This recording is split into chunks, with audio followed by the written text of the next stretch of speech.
ఈ కార్యక్రమాలు జరగాలని వారు కూర్చుని ఆలోచన చేసి ఈ 3 రోజులు ఏం చేద్దాం, ఎవరిని పిలుద్దాం, సేవకుల్ని ఎవరిని పిలుద్దాం, ఆర్కెస్ట్రా వాళ్ళని ఎవరిని పిలుద్దాం, అర్థమైందా?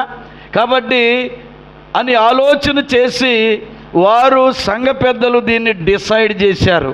వారికి ఒక గట్టిగా చప్పట్లు కొడదాం, వాళ్ళకి గట్టిగా.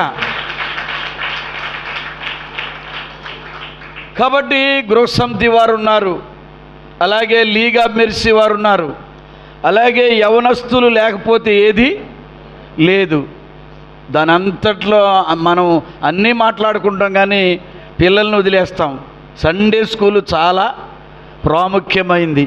కాబట్టి అందరూ కలిసి వస్తేనే ఒక కార్యక్రమం సక్సెస్ అవుద్ది. వారికి కూడా గట్టిగా చప్పట్లు కొడదాం మనం.